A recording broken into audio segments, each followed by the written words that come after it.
राधा की राखी। रमेश और सरला देही घुटनों में काफी दर्द रहता था। उनसे जमीन पर बैठा नहीं जाता था।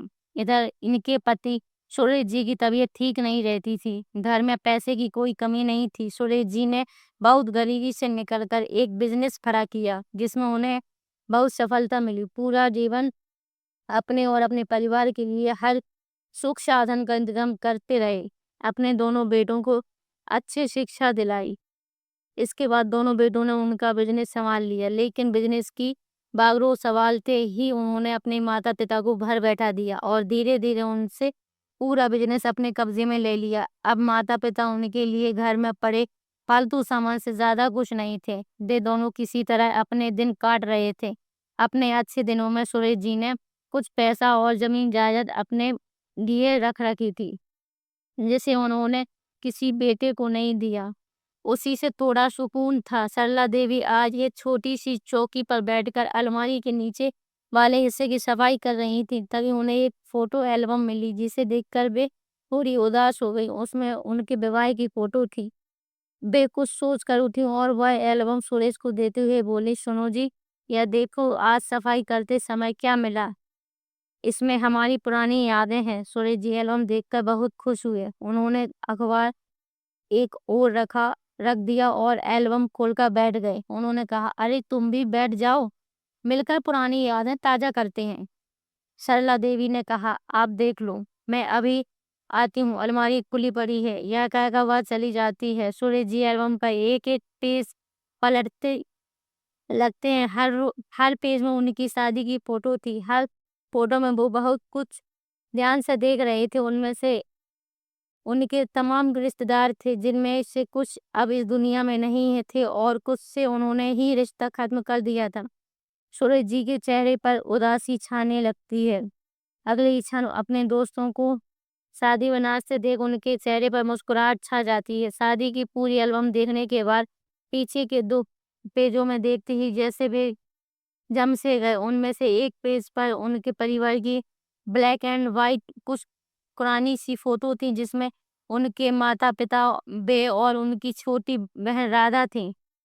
राधा की फोटो देखकर उनकी आंखों से आंसू बहने लगे। बचपन की वो यादें ताजा हो गईं, जिसमें वे राधा के साथ खेलते थे। राधा साथ-साथ स्कूल जाते थे। उनके बाद किस तरह पिताजी ने और उन्होंने मेहनत करके पैसा कमाया और पहले राधा की शादी की। राधा की शादी के कुछ ही दिन बाद पहले पिताजी फिर माँ दोनों इस तरह दुनिया से चले गए।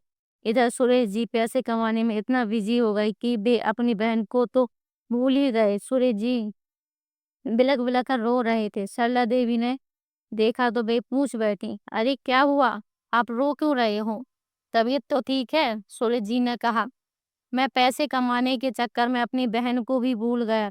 आज कितने वर्षों से वह हर साल मुझे राखी भेजती है, लेकिन मैंने कभी उसकी राखी नहीं बांधी और उससे उसके साथ एक चिट्ठी होती थी जिसे मैंने कभी नहीं पढ़ा, ना कभी जवाब दिया।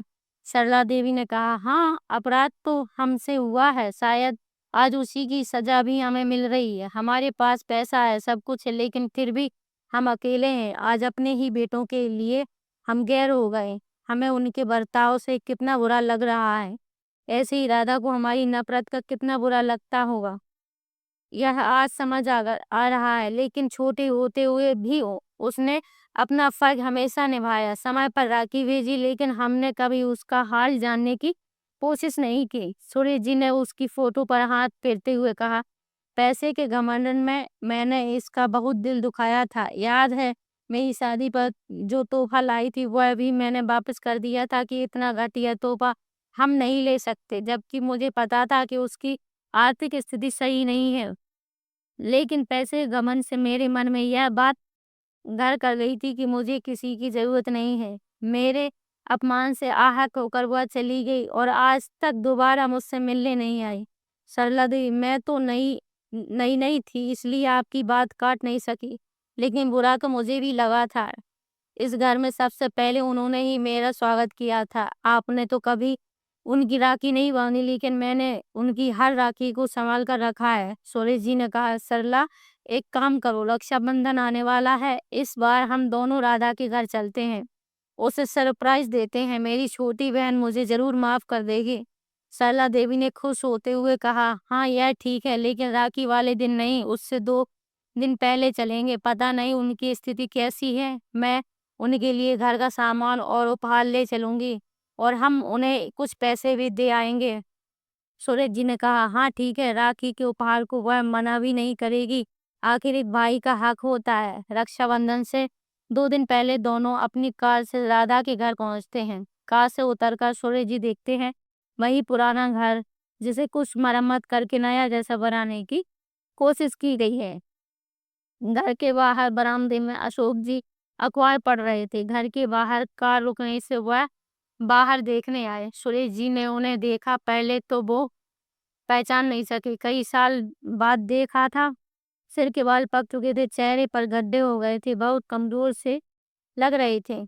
उन्हें पहचानने के बाद सुरेश जी ने कहा, क्या हुआ, आपने हमें पहचाना नहीं? मैं राधा का भाई। यह सुनकर अशोक जी जैसे नींद से जागे। उन्होंने कहा, अरे भाई साहब, आपके आने की उम्मीद नहीं थी, इसलिए पहचानने में समय लग गया।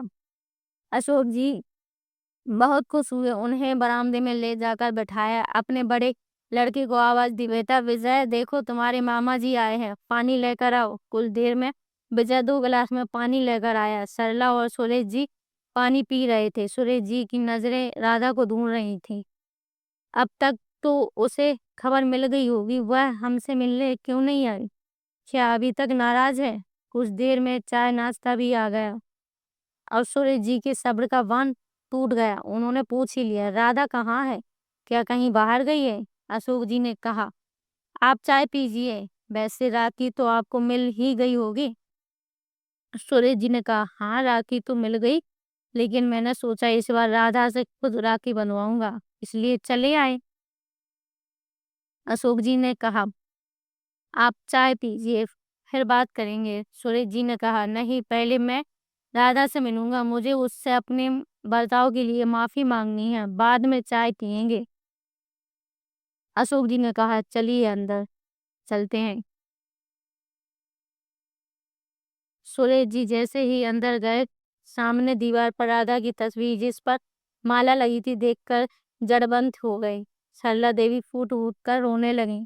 सूरज जी बोली, यह कैसे हो गया? मेरी बहन कहाँ चली गई? अशोक जी की भी आंखों से आंसू झलक रहे थे। उन्होंने खुद को संभालते हुए कहा, आपकी शादी से आने के बाद उसका दिल टूट गया था। वह आपको अपने पिता की तरह मानती थी। वहां से आने के बाद से ही बीमार रहने लगी। धीरे धीरे उसकी बीमारी जानलेवा हो गई। कोई भी दवा काम नहीं करती थी। मरने से 2 महीने पहले उसने बहुत सारे लिफाफे और राखी मंगाई, जिनमें दिन भर बैठकर चिट्ठियां लिखकर पैक करती रहती थी। सूरज जी ने कहा, यह सब कब हुआ? अशोक जी ने कहा, आपकी शादी के 2 साल बाद ही वह हमें छोड़कर चली गई। वह यही कहती थी, पता नहीं क्यों भैया नाराज है, एक दिन जरूर अपनी छोटी बहन को माफ कर देंगे और मुझसे मिलने आएंगे। यह सुनकर सुरेश जी फूट फूट कर रोने लगे। उन्होंने कहा, बहन मुझे माफ कर दे, पैसों के घमंड ने मुझे अंधा बना दिया था। अशोक जी ने कहा, अपनी आखिरी इच्छा के रूप में उसने मुझसे कहा कि हर साल भैया को राखी भेजते रहना, इसलिए मैं तब से राखी भेज रहा हूँ। अब आप आ गए हैं तो बची हुई राखी के लिफाफे ले जाइए। सुरेश जी और सरला देवी का मन उचट गया था। दोनों उसी समय वहां से चल दिए। पछतावे ने उनके पैरों को भारी कर दिया था।